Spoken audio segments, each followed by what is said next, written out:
Welcome to the 137th episode of the Flipped Learning Remixed podcast, the podcast that mixes cutting-edge technology with learning. I'm your host, Troy Cockrum, and I'm joined by my co-host, Joan Brown. Hi, Troy.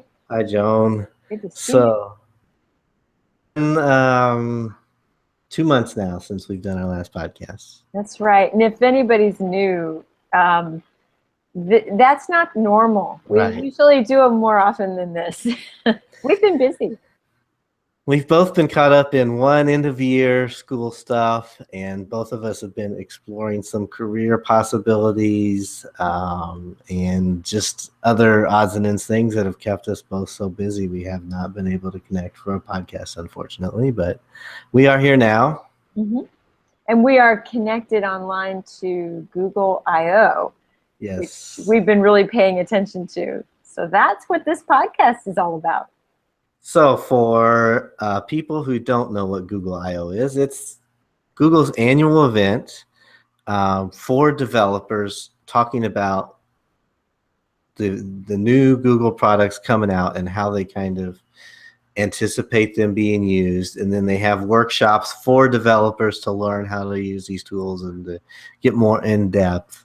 But it's kind of just a big announcement, a big event to say, here's where Google is going. And so we decided to do, and it's currently going on right now for May 18th through the 20th. So we're right in the middle of that.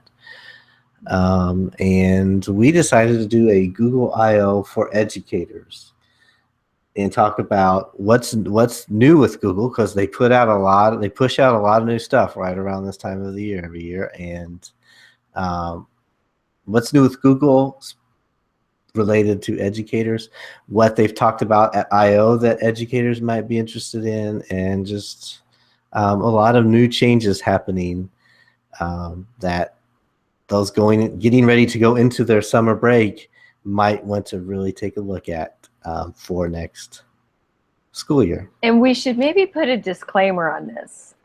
We're speculating to some extent, because much of what is shown at Google I/O is not out in the public yet. And you and I have probably not even seen it, tested it.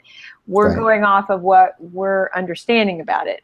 That doesn't mean that we can't come up with some already ideas about classroom use.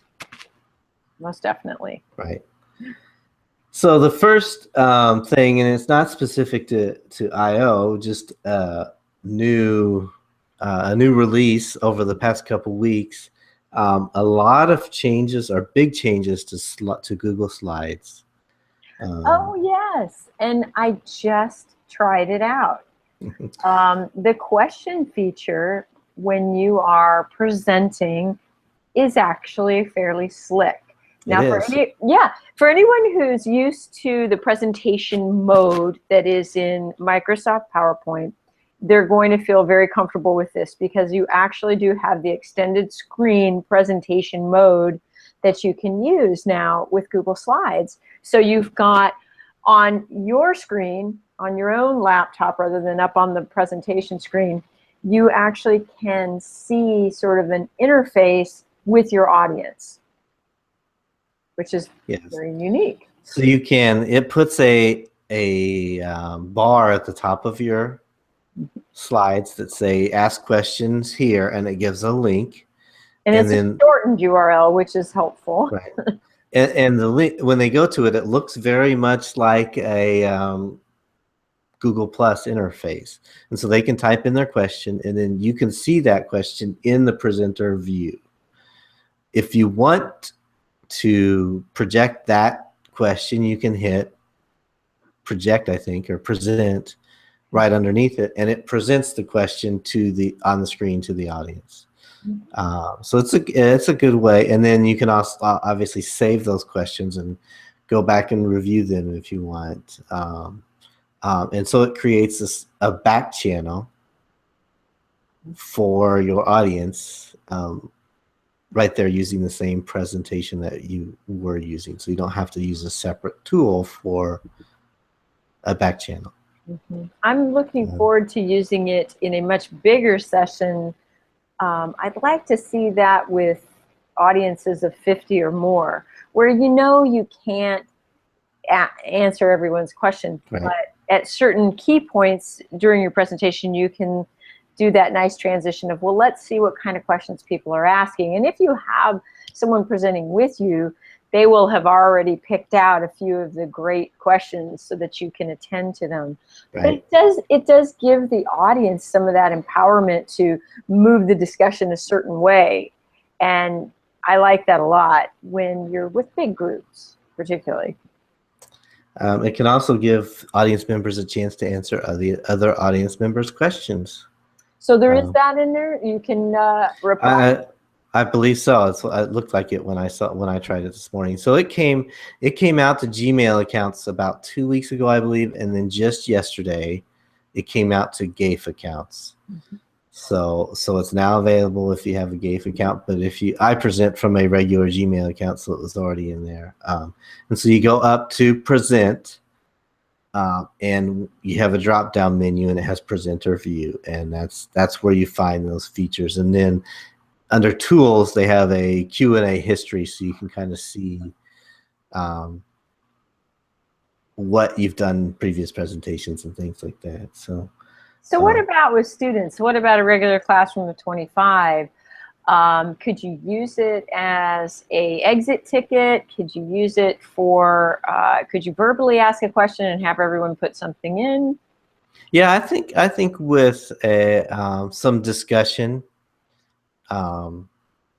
you could have students present their own discussion questions in there, and so you could have a couple of slides up about something, whatever the content is, but then say, as I'm talking about this for the next 5 minutes, enter your discussion questions into this tool. And then once you're finished talking about whatever it is you're talking about, then you go into student discussion questions. That's kind of one way I would see it being used.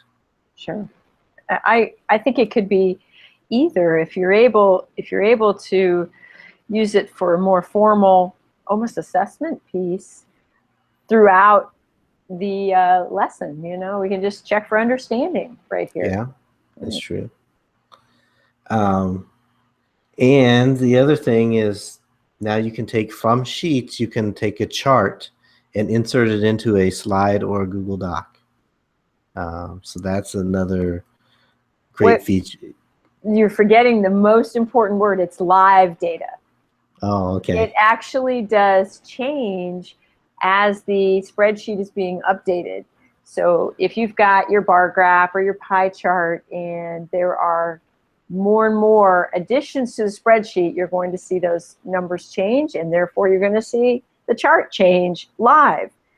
So of course, we're talking about updating through a Google form to a spreadsheet. Yeah. That's usually the way you're going to get live data. And I think you and I were talking right before, one of my dreams is in a school to do a mock election, and next year being the perfect time for that. A mock election in which you can broadcast in some way the live results as they're happening. And I know at our school, we have Google Slides as our what we call scrolling announcements. We have TV screens around the school, and we always have, announcements for the kids. Well, because it's Google Slides, we would be able to now broadcast a live election results to the school as they are happening. That could be much more like what you'd see in a real election with CNN telling us the results from the polling results, right? Yes. Now, your proximity to Washington, D.C., you might make some people angry. Could. Broadcasting those live fake results. But we have to be careful because you don't want to broadcast them while people are still voting, right? That's true, yeah. But yeah, those are some neat. It's neat. It's nice to see Google Slides starting to get some attention. One little feature too. They added that little laser pointer in there that you can use, and it's really cute. It has a nice little red tail on it. So that one happens to be down in the settings if you want to try the laser pointer. So Google I/O. Let's see what else yeah. they've been putting in front of their audience and really surprising them with. What do you think is the biggest surprise? Let's go for the big one first.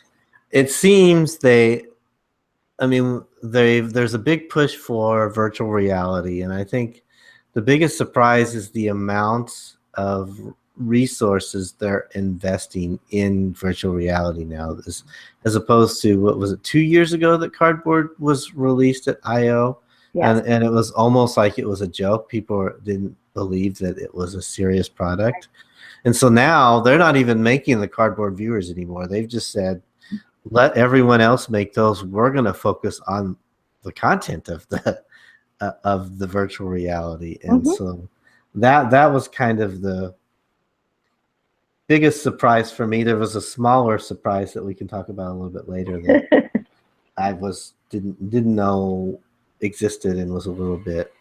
Oh, well, we'll talk about that later. But so, Daydream was an announcement that they made. And Daydream is a virtual reality platform, is what they're calling it, almost like a programming language.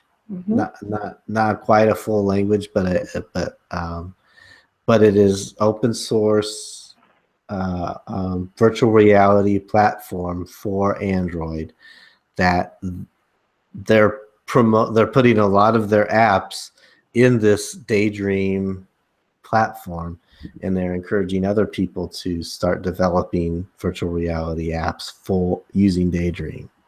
And since it's open source, that means you're going to get, it's going to spread the gamut. So you will have some people programming for education eventually. Right. Because and I wanted to point out too that Google Cardboard, as many people know, requires a phone in order for you to have any kind of usable, because the piece of cardboard is all that the viewer is. But they are now coming out with, and they haven't named it, but they're going to have a virtual reality device similar to an Oculus Rift, but they're telling us that the price point is going to be much lower. And so it's a standalone. And I know the schools that I have talked with, and even my own, we have been grappling with the whole, well, what do we buy to put inside Google Cardboard? We can't really buy phones that are only used for virtual reality. So I'm really excited to see what this device is going to look like and what is the price point. Because if schools can actually afford to buy them, that could be a game changer into whether or not there are developers for education. Right. And Expedition seems to be like in a holding pattern. I mean, they showed it to us last June at ISTE, and we're saying it's right around the corner. It's right around the corner. And here we are almost a year later, and it's still right around the corner. Yes. We had the Google Cardboard Pioneer program come to our school. We went, over 500 students got to experience it. And when I spoke with the Google reps, I said, when can we get this? And they were saying this summer, but they didn't have all of the idea worked out because they didn't know what device to put inside the viewer. That's what they kept saying. They really don't know what device. So I think this may solve the problem. So that was my biggest surprise and biggest takeaway. What was yours? You know, we are a Chromebook school, and I have been hearing this rumor about how Chrome OS and Android are going to merge. And I actually was nervous about that, thinking, oh, great, Chrome OS is going to go away and Chromebooks might go away. Au contraire, that is not what's happening. It's actually going to make Chromebooks so much more robust because Chromebooks are going to be able to utilize the Google Play Store. What I understand is that Android apps will be able to play on a Chromebook. And if you've ever been into the Android app world, there are lots and lots of educational apps, but we always are frustrated with, well, we don't have a whole bunch of kids with Android phones, so how can we promote this? But there are plenty of Chromebook schools. And I'm seeing too, there's even an article about the Asus Flip Chromebook, which has the touch screen, I think they're talking about trying to promote more of a touchscreen environment on the Chromebooks so that these Android apps work well. Yeah. And that makes sense. I mean, everything Google does is mobile first, and they consider the Chromebook a mobile device. Right. And so it makes sense that those two platforms would eventually merge. It'd be really nice if you had the Chrome Management Console and you could just pick and choose from the Google Play Store to push out whatever is needed to any of your students. Really a nice thought. Oh, yes. One more little piece of that I think is important. They also have some Google Play Store apps that they're calling instant apps that you will not have to download to your phone, and I don't even think there would be an install in any way on a Chromebook. They're instant apps in that they look like an app, but they're in the cloud. So keep an eye out for that. If you have an Android phone, you're going to start to see those right away. And kind of down those same lines is, and this isn't, well, it's kind of related to the classroom, but the Android Wear app is getting a huge update to where you no longer need your phone for a lot of the apps, maybe even all the apps, but you can have your phone turned off, and like as it is right now, I have a smartwatch, and it'll tell time when my phone is not connected to it, but it won't give me the weather. It won't give me my phone messages or my text messages, whatever. It doesn't show those unless my phone is tethered to it. Now they've added some Wi-Fi capability, and you can now use Android Wear devices without tethering your phone to it. Without a phone. I'm trying to figure out the magic here. I don't understand, but it might have an education application at some point down the road. Right. I certainly could see it in PE, being able to wear a device that is tracking, heart rate and steps taken and so forth, that it doesn't have anything to do with the phone. Yeah. So that would be helpful. But let's kind of wait and see, because I know there's going to be some innovators out there that think it through and say, oh yeah, we could have students, getting messages from their teachers on Right. on their watch. Unfortunately, they could also be doing Google searches during a test, and for those teachers who are unaware of this technology, they could be, I'm just checking the time, scrolling up, It's interesting you say that, because we just took our standardized tests, and of course the kids are not allowed to bring in cell phones, Right. but there's never been a discussion of any wearable device at all. Don't know if anyone had one.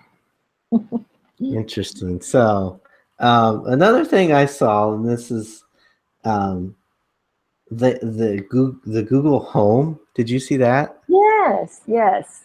So do you have an Amazon Echo? I do not. And I know you do. I do, and I love it. Yes. And I just last week bought my parents one, because my dad, every time he's at my house, loves talking to my Echo, and I've got my lights and everything. I've got it through a Wink hub, and so I can turn my lights on and off, and my thermostat and all that fun stuff. But so I just bought my parents one, and had I known this Google Home was going to come out, which it looks almost, it's a speaker with always on technology that you can talk to. Mm-hmm. And it's designed for home automation, which is strange in one way, that they've been phasing out Nest. Mm-hmm. So it looked like they were getting away from home automation, but then they put out this product. And so I'm kind of anxious to try this out. I know I love my Amazon Echo, but if I can stay in the Google universe, I tend to do that more often. So we'll see what this looks like. Now, as classroom use, I don't know. I mean, Well, it could, you know, if my Amazon Echo recognized only one voice, then I could use it in the classroom to do things. I don't know, turn off the lights, start a movie. I don't know what it could do, but the fact that it recognizes any voice that talks to it, then every kid could just yell out something and cause trouble. sure. So, Well, but I can also see it in a very young kindergarten, first, second grade as a center where this is a knowledge center, and you can ask any question and see if you can get answers. And you would direct them with what kinds of right. questions you're asking that day. I see it as a possibility. The kids are used to Siri. They really my kid's 13 years old. He still won't type. He just talks at his phone all the time. Makes me crazy. But what they're telling us about Google Home is it's going to know you much better than your Amazon Echo. Right. Because what I'm reading about it is it's connected to your account. Right. So instead of saying, what was the score of the Royals game last night, you can say, did my team win? And it's going to know what you're talking about. It's in some people's world, that's really scary. And in my world, I'm like loving it. Yeah. So now I did think of, let's back to the Echo just a little bit. Adam Bello was telling me recently he has a son that has a bit of a speech impediment, and I forget the condition or whatever it is that he has, but so he talks to his Echo and it doesn't always understand him. Right. And so he keeps trying until it does understand him. And he said the Amazon Echo for his son has been a form of speech therapy, that his son will patiently keep repeating his words until it understands him. Oh, isn't that interesting? Yeah. So I get frustrated. I'm like, Amazon, play whatever, and it'll get a totally different artist and start playing their music. And I'm like, no, that's not what I wanted. Well, I know this isn't a Google I/O thing, not new, but the speech to text that's in Google Docs, you can set it to any language. And if you're trying to study French or German and your pronunciation isn't great, it's not going to type it correctly. That's something that we've tried to promote several times in our world languages department. Yeah, and kind of related to that, this whole speech and understanding you as a person and what you talk about, this, I guess it's pronounced Allo or Allo. Hello. The new Hello. the new Google messaging app is supposed to be always on and listening to you in essence and learning your language. And so that when you do activate it and talk to it, it understands you better. And my guess is that has some back and reasoning behind that. I know Google's very into predictive. Yeah. If you do a Google search, you're going to see the predictions as to what you're looking for. Well, they may be storing some of that data as predicting speech, predicting sentences, and so forth. And that way they'll be more accurate.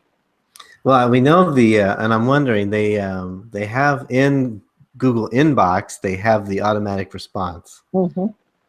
And it's supposedly the more you email it, it kind of understands your types of responses. And I wonder if this is just another extension of that. Right, but I wonder if this is another extension of that. They can start to predict how you would respond, so then all you just have to do is hit reply. Oh my! Because I use the automatic response in Inbox quite a bit, and it's, a lot of times it gives the right response, and I just have to hit reply. Sure. Yeah, right. Sometimes it's a little bit short, and so the other person is like, "Why are you so short?" But if it saves me time, sometimes that's fine. Agreed. So another product outside of IO. It wasn't, to my knowledge, I didn't see it announced at IO, but it just came out as Google Spaces. Yes, we were playing with that right before the show. And this just came out of the blue. I didn't hear any pre-talk about it. All of a sudden, and it's not available for GAFE domains yet. It's only available for just regular Gmail accounts. If you go to spaces.google.com, you can try it out. And what is interesting to me about it's like a discussion feature. They're promoting it as the way to add images or links or things like that and have a discussion around it, but keep the stream cleaner. Mm-hmm. It's kind of the way they're promoting it. But you and I both looked at it and thought it has a very classroom look to it, very Google Classroom look to it. And it has like the little boxes for like you would have on Classroom, little boxes for your class. Well, it has a little box for your space. Right. And you You choose design, the space. yes, design different spaces for different topics. Right. Mm-hmm. And so I can see this. It's still very basic at this point, but it could be a neat discussion tool to use in conjunction with Classroom for a class discussion or a back channel or something like that. It's got some interesting potential. I'm going to watch this closely over the summer and see how it evolves and see if it goes to the GAFE domains, and then it might consider using it. Well, I'll tell you, I would like it for teacher professional development. Currently, right now, we are doing a book study on the book Power Up, and we're using Google Classroom. And we have struggled with, well, do we use just the discussion question answer feature? Do we use assignments? Do we use, there's quite a few possibilities, and everyone is slightly wrong for the discussion as an adult piece. And I'm looking at this Spaces and saying, this may be the place to do those kinds of virtual book studies, mm-hmm. or to do group research or a project together. Maybe the students, they might want to pull a project together in there as well. But it's that asynchronous learning that you can do as a group. I think that'll work nicely in there, but not be demeaning to the adults with, oh, you have a due date for this, or this is the question you must answer, mm-hmm. kind of thing. Do you understand how I'm differentiating those between the adults and the children? And I think if we had had Spaces, we would have started our book study there. I think it would have looked good. Mm-hmm. So, I think it'll be interesting to see how it evolves because, like I said, it was, or at least for me, it was out of the blue. I didn't hear anything about this. I didn't see anything about this. And then I saw somebody tweet about it, and I was like, well, where'd this come from? And so it'll be interesting to see where this goes because I think it has some potential. Our last, I think, Google I/O announcement could be what might at some point replace Google Hangouts, and it's Duo. Now, that's supposed to be part of the Allo messaging app, and it's going to be a video messaging type app to go along with it. Probably similar to Skype or maybe the FaceTime. Yeah, I've heard it compared to FaceTime. Okay. And a lot of people like that simpler interface. What we're doing now as a live broadcast, I doubt that'll be available, but I could see having something like Duo in a school where you're just trying to connect with one person with your classroom. And so it may end up merging these two. You never know. We'll see what happens. Well, and YouTube doesn't use Hangouts on Air anymore. It uses just what they call live feed, and you have to use a standalone software tool to feed into that live feed. Mm-hmm. So we still use Hangouts on Air because it's so much easier. Mm-hmm. But I've been wondering why Hangouts on Air was pulled out of YouTube. And you're right. This looks like they might be phasing Hangouts into different products. Right, right. I think they may have YouTube be separate from your basic messaging with individuals. And I'm wondering, let's just see what happens. We're just taking wild guesses at what Yeah. might be happening behind the scenes. Um, but all of that has application in education. I mean, both of these, the Google Hangouts and having a FaceTime-like Right. app. Yeah. So can't be complaining too much. If it's getting better, I always like it. So, and it was not released at I/O, but a new product that they put out maybe 2 weeks ago. I saw it for the first time. Google's Tilt Brush. Have you seen this? I have not. You mentioned it, and I have not seen it. What? Tell me all about it. It is, and I still have not. I need to see it physically in person to wrap my head around it. Okay. They call it virtual reality paintbrush. Okay. And so you have just a wand, and it's only available on the HTC Vive, I think is the phone. Oh, So, yes, yes. so you have this one phone, and you put on a virtual reality headset, and you can wave it around like a paintbrush, and you can paint in 3 dimensions. I guess 4 dimensions. You can paint all around you. Wow. So you can paint a 3-dimensional image of some sort, and then see around all sides of it, and you can use mediums that are not like you can paint with fire.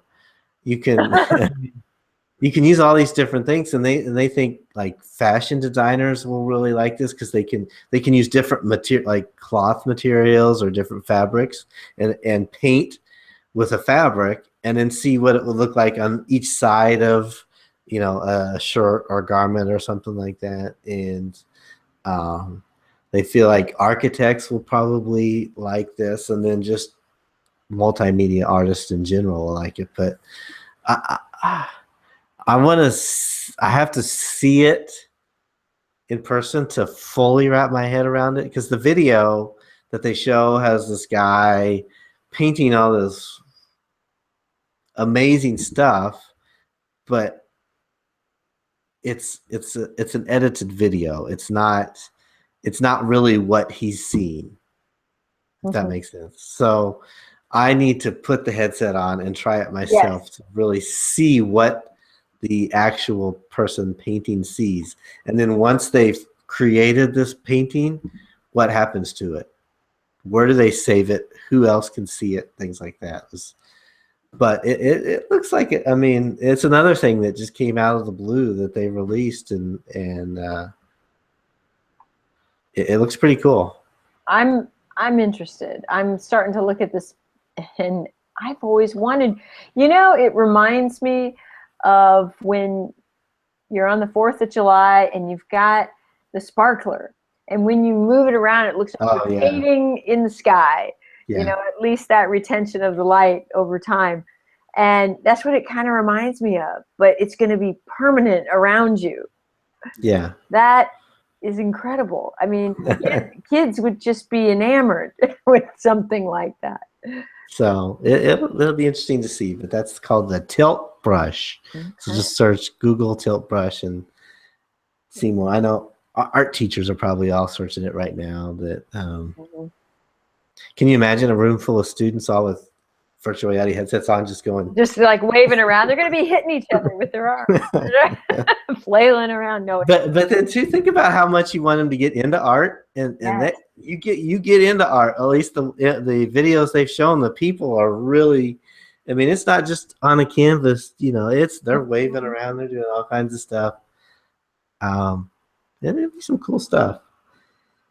Love it. Um, I just find the excitement when they announce new things.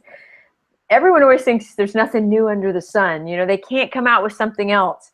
And every year they just blow our minds with this yeah, stuff. I am amazed.